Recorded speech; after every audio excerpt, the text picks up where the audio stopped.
안녕하세요. 저는 현재 이혼 소송을 진행 중인 40대 중반 여성입니다.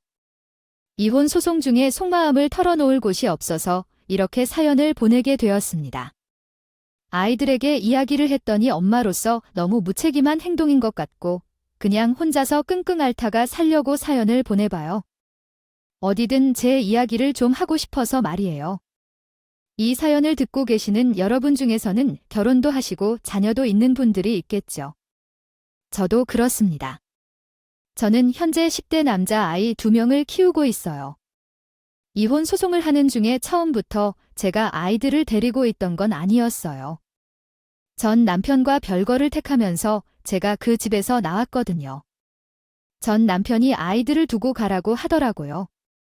현재 어려울 땐 남자애들인 것 같아요. 두 분의 어머니, 둘을 제 목만큼 거두고 있는 것도 아니고 예민한 아이들인데 이들을 데리고서 고생시킬 거예요? 그렇지 말고 먼저 애들을 제게 맡기세요. 분명히 말했는데 애들을 향해 손 하나라도 까딱했다간 나는 결코 가만히 있지 않아요. 제 목숨조차도 덜 소중한 내 자식들을 두고 나오는 것이 마음에 걸리기는 했지만 현실적으로 전 남편의 말이 잘못된 것은 아닌 것을 알고 있었어요. 그래서 양육권을 확보하기 위해 어느 정도 빠르게 자리를 잡아야 한다는 생각을 했어요. 엄마야, 나랑 정소비 애야. 우리가 스스로도 열심히 공부하고 아빠한테 문제를 일으키지 않도록 잘하고 있을 테니 걱정하지 마세요. 엄마는 안전한 곳에서 집을 잡고 있어야 해요. 네, 엄마 말대로 안전한 곳에서 살아야 해요. 혼자 여자가 살기 때문에 보안은 철저해야 해요. 구하고 알 것이지. 지금 너희가 엄마 걱정해 주는 거야?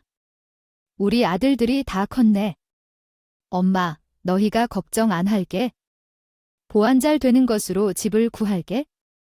너희야말로 잘 지내고 있어?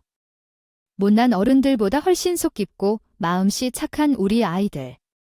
저희 아들들은 제가 집을 나가기 전날 저를 붙잡고서 자기들 걱정하지 말고 마음 편하게 자리 잡고 있으라고 하더라고요. 그 와중에 보안 철저한 곳에 가라고 하는데 별거 아닌 그 말을 들으면서도 내 자식들이 정말 많이 컸구나 생각을 하게 되었어요.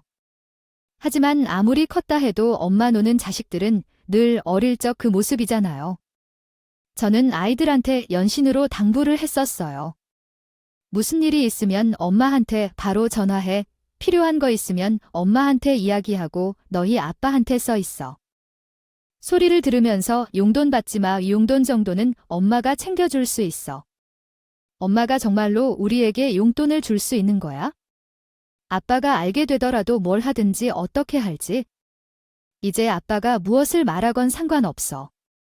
엄마가 신경 쓰지 마. 엄마가 너희를 학원에 보내준 이유는 무엇인데? 너희만을 생각해서 보냈다고. 그러니까 너희는 아무런 걱정하지 마. 용돈이 필요하면 바로 엄마에게 연락해. 저는 전 남편과 이혼을 결심하게 된 것은 전 남편의 작은 쓸데없는 의견 때문이었어요. 전 남편은 자기 말대로 모든 가족이 따라야만 하는 사람이었고 아이들에게 그렇게 인색하게 대하지 못하는 사람이었어요. 돈을 아끼지 않는 부모가 많다고 하죠. 어쩌면 그 사람은 자신의 자식 입에 들어가는 밥 한 숟가락이라도 아까워서 벌벌 떠는 사람이었었죠. 나한테 그렇게 난리치는 건 그래도 참을 수 있어? 이게 이렇게 하는데 당신이 밖에 나가 물어봐. 요즘 애들이 집에 몇 시에 들어오는지. 아, 지금 다른 집 애들이 우리 집 애들과 왜 비교하는 거야? 다른 집 애들은 우리 집 자식이 아니야? 그건 그 집의 자식들이고 우리 자식이 아니야? 그래, 내가 하고 싶은 말이 그 말이야. 우리 자식이 아니야. 당신, 다른 집 자식들은 얼마나 용돈을 타고 얼마나 다니는지 알아? 학원 하나 안 보내줘도 애들이 이런 정도로 공부하는 것도 감사해야지. 그게 문제 몇 개를 틀렸다고 애를 일으켜 잡아. 내가 그렇게 해도 아파야 차라리 남이.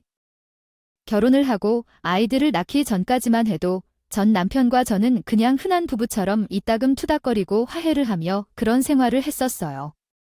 아이들을 낳기 전에는 전 남편의 강한 주장성이 싸움의 원인이었는데 그 정도가 심각하다는 생각은 못했거든요.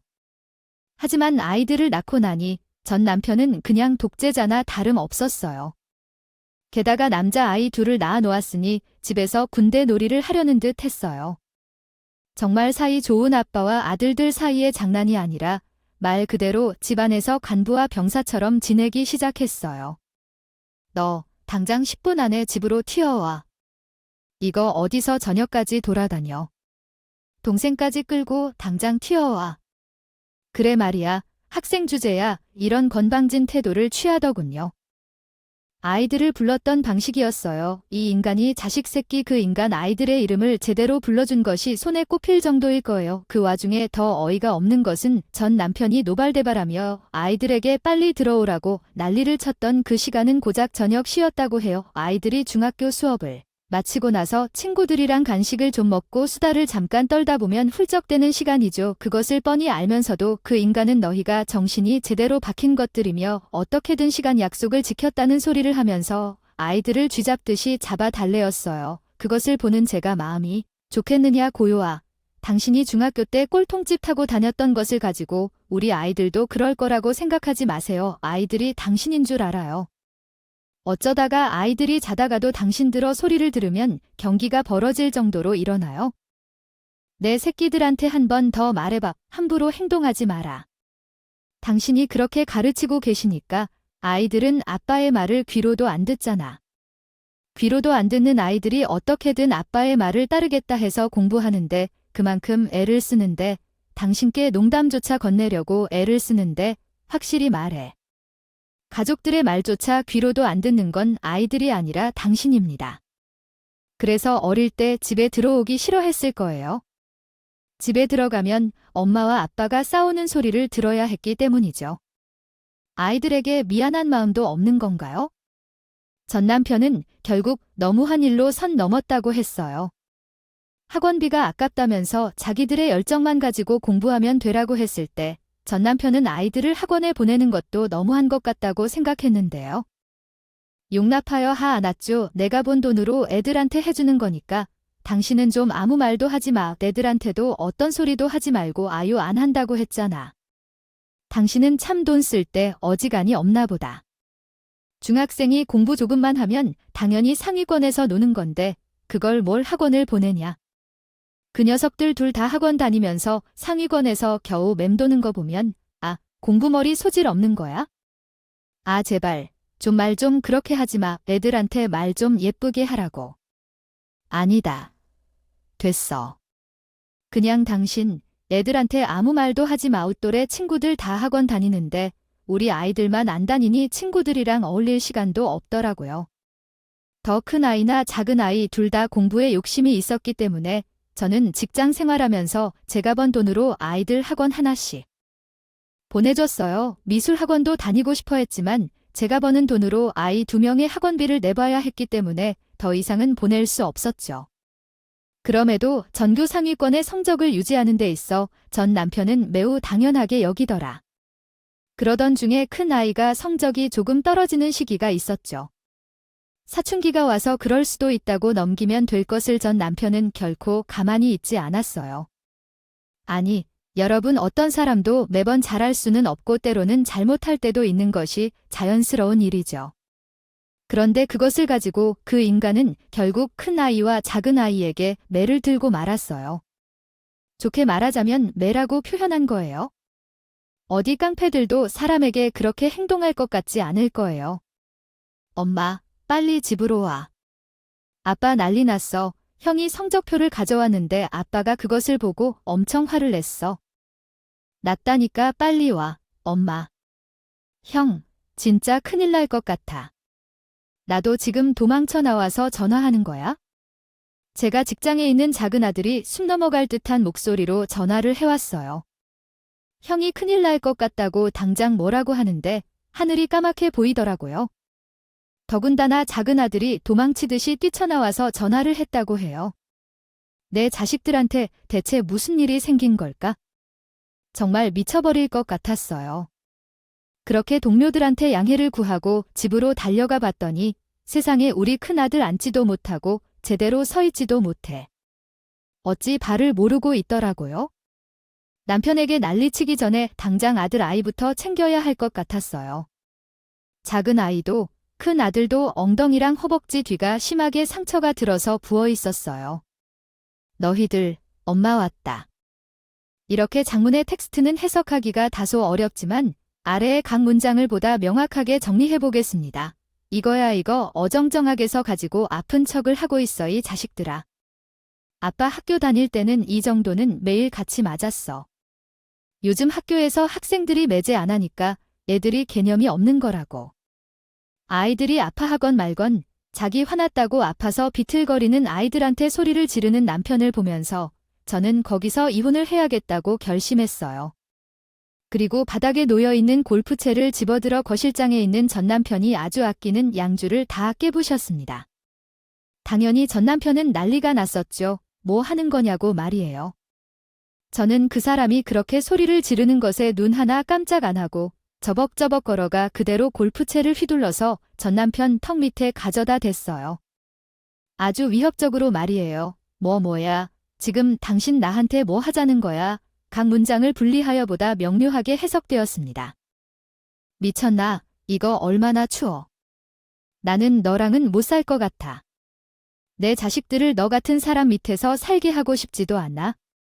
이혼하자고 뭐라고 이혼을 참나 이 여자가 상한 음식을 먹었나? 당신이 지금 하는 말 나중에 어떻게 주워 담으려고 그래? 뭐, 이혼이야. 아이고 웃기지도 않아. 전 남편은 이혼하자고 하는 저의 말이 그냥 홧김에 하는 말인 줄 알았나 봐요. 저한테 되려 협박을 하더라고요. 당신이 지금 내 앞에서 이혼을 얘기한 순간부터 우리는 정말로 이혼을 하게 될 거고 당신이 나한테 아무리 잘못했다고 매달려도 이혼을 결코 물러주지 않을 거라면서 말이에요. 물러지 마, 절대 물러지 마. 당신이 정말 너무 한 거 알아. 당신이 결혼할 때 내가 우리 정우랑 정섭이가 있을 때 나한테 뭐라고 했었어? 돌아가신 아버님처럼 결코 안 할 거라고. 알겠어요. 다시 정리해 보겠습니다. 약속했었지. 돌아가신 아버지께서는 당신과 형님께 그러신 것처럼 무섭게 대하시지 않을 거라고 하셨는데 이거 봐 이게 뭔데? 여기서 아버지 기분이 왜 나올까? 그의 말에 찬기가 떨어져서 내 주둥이를 야바위로 들고 내가 떠들고 있을 때 내가 무슨 상관이야? 나는 싫어. 이혼하자. 내 자식들은 결코 내가 하는 대로는 키우지 않을 거야. 어디서 내 자식들한테 손대겠니? 저는 그 자리에서 이혼을 청구했어요. 큰 아들이 이혼을 원한 이유는 성적이 우습게 떨어져서가 아니고 지난번 시험보다 2문제 더 틀렸다는 이유 때문이었습니다. 대화도 안 되고 상대방의 의견을 들어보려 하지도 않았어요. 아니죠. 그 사람은 처음부터 대화조차 안 되는 사람이었나 봅니다. 그렇게 이혼을 결심하고 난 후 전 남편과 별거하기로 했습니다. 결국에는 전 남편 집에 아이들을 두었더니 영 마음이 불안했어요. 그래서 아이들을 학교 기숙사에 보내게 했어요. 절대로 안 되는 일이라고 생각해 학교에 가서 상황을 있는 그대로 이야기하고 말 그대로 사정사정해서 기숙사에 보냈어요. 기숙사에 들어가니 우리 아들과 딸이 대학에 가서 엄마와 떨어져 사는 것을 막 너무 빠르게 적응했어요. 어차피 떨어져 살게 될 거였지만 군대에 가면 엄마와 떨어져 살아야 하잖아. 미리 연습하는 거라고 생각하면 되고 엄마가 돈을 많이 벌게 되면 우리랑 같이 살게 되겠죠. 아이들이 안전한 곳에 있으니 나도 마음이 놓인다. 이렇게 되어서 일에 집중할 수 있게 돼요. 아이들도 이제는 기숙사에서 행복하게 지낸다고 해요. 들어간 게 더 좋다면서 오히려 집에 있을 때보다 얼굴이 더 밝아졌죠. 사실 엄마한테 말은 못했는데 아빠랑 같이 집에 있을 생각이 무서웠어. 고마워, 엄마. 우리 공부 열심히 할게. 엄마도 일을 열심히 해. 우리 빨리 같이 살자. 아이들의 저 말을 듣는 어찌나 마음이 아프고 가슴이 미어지는 깊은 아들 녀석들도 결국은 자기네들 겁나는 걸 참은 것이었어요. 그런 아이들의 속 깊은 마음을 알 이상 더 이상 멈춰 있을 것도 없었죠. 그렇게 저는 아이들을 위해 더 악착같이 일을 하기로 마음 먹었어요. 어찌되었든 아이들을 기숙사에 보내고서 이제는 홀가분한 마음으로 일에 집중했죠. 애 정한 이용과 급작스레 집에서 나와 거처를 꾸리면서 저는 그 집에서 제 짐을 다 챙기지를 못했어요. 생필품이 사면 되오지만 옷가지나 서류 같은 것은 사는 것도 한계가 있는 거니까요. 솔직히 말해서 이미 이혼이라는 길 위에 서 있는 상황에 전 남편 얼굴을 보고 싶지도 않았다. 저는 전 남편이 출근했을 법한 시간에 그 집으로 갔어요. 원래 제가 살던 그 집이에요. 조금 더 있다가 나가 볼까요? 아니면 나가서 한번 보고 오면 괜찮을까요? 괜히 상황이 이런데 애들 아빠 얼굴 보면 영 민망할 거 아니에요. 그리고 정우 아빠 성격 어지간해. 당장 또 큰 소리 치면 난리 날 거예요. 뻔한데 괜찮아요, 언니. 언니 집에서 이렇게 커피를 마신 것만으로도 충분해요. 내가 참 일한 당하는 만큼 요란 법석, 그게 연니한테 아주 민폐를 끼치죠. 아이고, 민폐는 무엇인가? 내가 이제 와서 하는 말이다. 자기랑 이혼하는 거 나는 잘했다고 생각해. 자기랑 애들 생각해서라도 그게 나은 선택이었어. 잘했어. 그러면 나가서 무슨 일 있으면 나한테 바로 전화해. 내가 바로 올라갈 테니까 출근 시간에 맞춰 갔다고 해도 혹시 몰라서 친하게 지냈던 이웃 언니 집에서 커피를 마시며 동태를 살피기 했어요. 함께 가겠다는 이웃 언니를 만나고 혼자 가봤는데 그런데 이게 웬걸요. 복도를 걸어 집 앞까지 가보니 현관문이 활짝 열려있는 게 아니겠어요. 예전 집은 복도식 아파트인데 여름에 다들 문을 열고 살았거든요. 문이 열려있는 걸 보고 나는 다시 되돌아가야 하나 말아야 하나 고민하다가 아이 내가 죄를 주었어 솔직히 죄 줄 건 아니잖아 하는 오기가 들어서 마음에 고쳐먹고 당당하게 제 짐을 챙기려 들어가려고 했어요. 물론 조용히 말이죠. 그렇게 조용히 들어가려 하는데 집에서 전 남편 목소리 외에 다른 사람의 목소리가 들리더라고요. 그건 다름 아닌 저한테 이전 시어머니가 될 그 여자의 목소리였지만 진작에 들어야 할 거 아니냐. 내가 그 기집애 데리고 왔을 때부터 영 별로라고 몇 번에 말했어 하여간에 그렇게 지엄이 말을 귓등으로도 안 듣더니만 아휴 이게 왜 집안 망신이야 엄마. 아이고 다 지난 얘기는 왜 자꾸 꺼내는 거야? 그리고 목청 좀 낮춰요. 아들, 내일 이혼한다고 동네방네 소문 낼 거야? 아휴, 내가 내 목소리가 뭐가 크다고 자꾸 그러는 거야? 이야기를 듣자 하니 이전 시어머니와 전 남편은 제 이야기를 하는 것 같았어요. 원래가 그 집안 식구들. 목소리가 크고 듣기 싫어도 듣게 되는 그런 목소리였어요. 그 갈라진 새소리 목소리가 제 귀를 막아 흔들 때렸는데 걸걸하고 억척스럽게 미간에 주름이 바빠 있는 동네에서 쌈닭 불리는 그런 스타일의 말이에요. 제 이전 시어머니가 정확히 그런 사람이었거든요. 지금 글을 쓰며 이 생각이 들었어요. 제가 저때 그런 이야기를 들었을 때 생각해보면 어쩌면 돌아가신 우리 친정아버지가 제 삶을 살려주신 거나 마찬가지 아닐까 생각해요. 그렇진 않아요. 어떻게 그런 날짜, 그 시간에 그 둘의 대화를 듣게 될 수 있겠어요.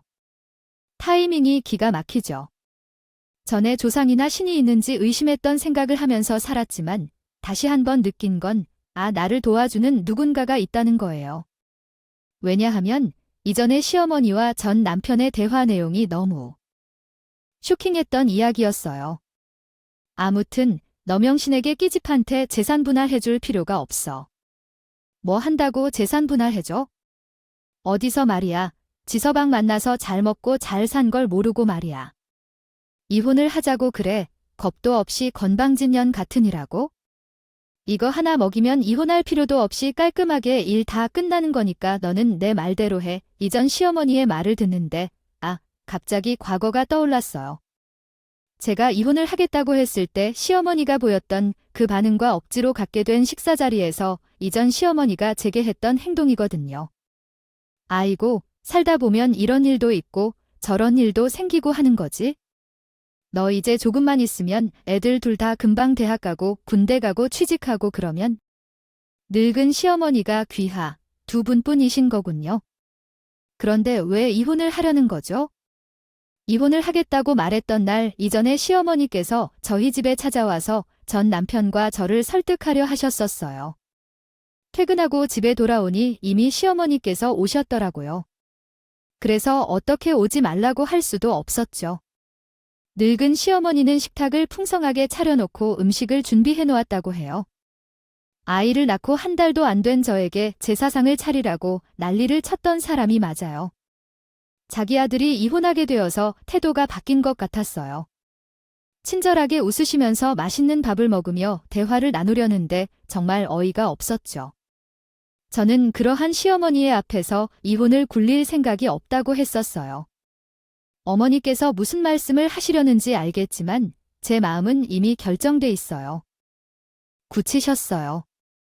이 사람이 하는 행동이 아버지 행동이랑 똑같다는 거 어머니도 아시잖아요. 제가 제 자식들을 그렇게 힘들게 살게 하고 싶지 않아요.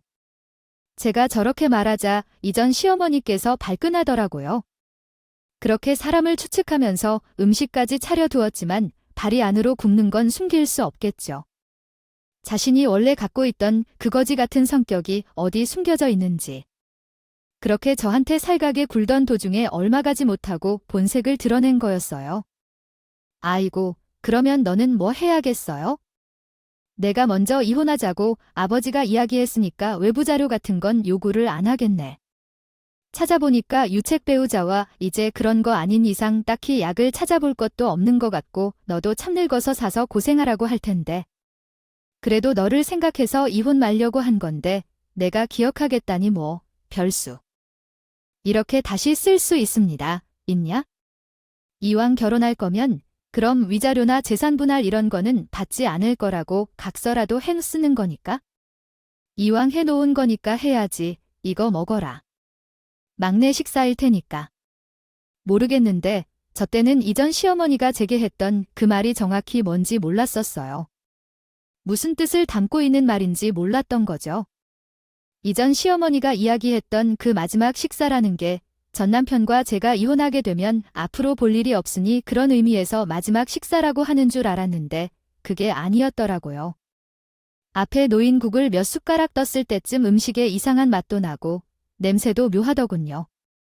저는 당시에 코로나를 앓은 지 얼마 안 돼서 그 후유증인 줄 알았어요. 먹기가 힘들어서 숟가락을 내려놓으니 전 남편과 이전 시어머니가 계속 음식을 더 먹으라고 하더라도 그동안 살아온 시간이 있는데 마지막 식사는 어떤 의미를 가질 거라 생각하고 그래도 못 먹겠어서 저는 숟가락을 내려놓았고 그리고 다음 날 몸살이 나서 병가도 했습니다. 별거를 하면서 제 짐을 찾아가던 그날 전 남편과 이전 시어머니의 대화를 듣는데 희한하게 전 남편의 일과가 떠올랐어요. 그 기집애한테 재산 분할이고 이 자료분에 돈 10원 한 장도 주지 말라고 아주 자랑스럽고 그냥 이혼하자고 이야기했다는 걸 생각하면은 내가 잠에서 깨어나도 매우 충격적입니다. 이전 시어머니가 당신 아들한테 절대 재산 분할 같은 걸 해주면 안 된다고 하는 그 말을 듣자마자 제가 아무래도 이해하기 어렵다고 생각하게 되었습니다.